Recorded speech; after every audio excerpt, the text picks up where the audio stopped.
Hello and welcome to another devlog of Eldir Online, a free-to-play hardcore MMORPG. It has been quite a while since I last made an update, so there are quite a few different changes and content updates that I would like to show. Let's start with the smaller things before I jump to an overhaul that had me spend many days painfully reworking core aspects of the game. First thing you might notice right off the bat is that the UI is looking drastically different. I have transitioned from using ugly and misaligned black boxes with colored outlines into skinned elements which I think fit the style of the game much better. I can't say it is exactly perfect yet, but it is definitely an improvement over what I had before. Another thing which you might have noticed is an inclusion of a new element sitting on the top right corner of the screen. That's right, we got a minimap. Now, the minimap does not yet function the way I want it to.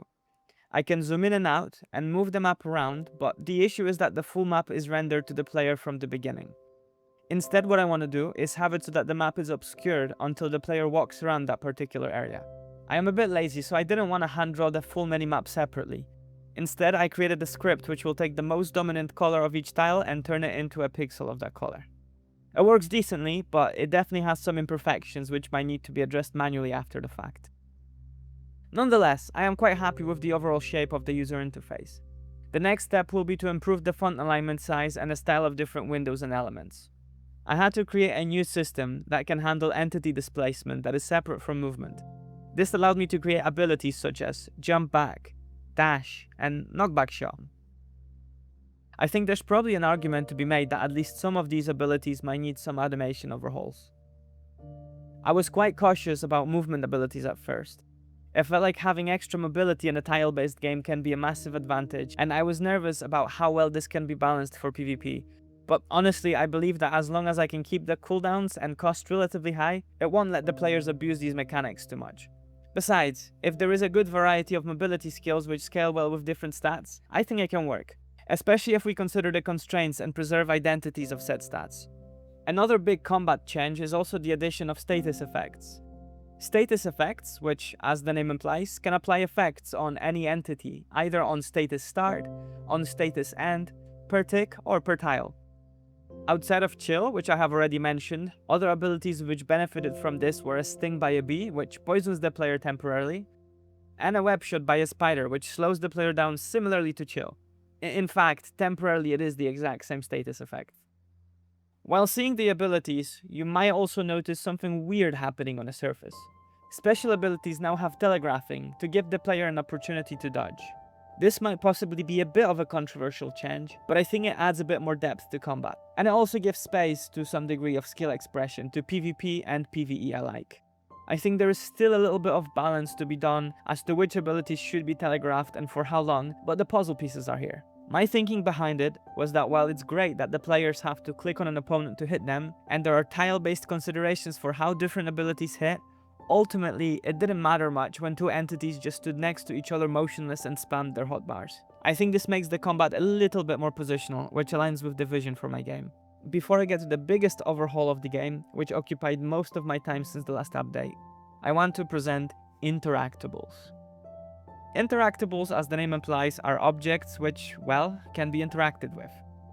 For now, this includes things like pickable items that can be gathered, doors that can be opened, and levers which can open doors.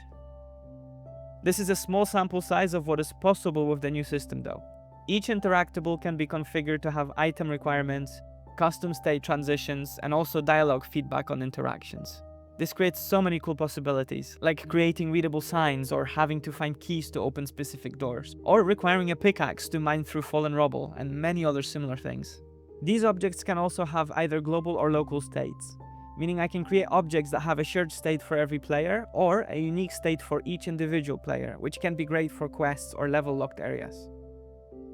One of the pillars for my game is exploration, and I think having some mysterious door or solving puzzles in certain areas of the map adds to that vision. Now for the biggest change of all. If you remember my previous videos, you might see me having to move across from zone to zone by following little orange arrows. Well, I ended up hating that, and it felt like it was limiting what the game could actually be, so I got rid of them. The world is now all one big zone. Not only that, it is a big zone with 16 layers of depth stacked on top of each other. Walking into a cave under the village is no longer a zone transition. It is now, well, an actual cave under an actual village. Isn't that cool? I think it is. And if you know anything about designing an efficient backend and frontend, you can already imagine the amount of pain that this caused me.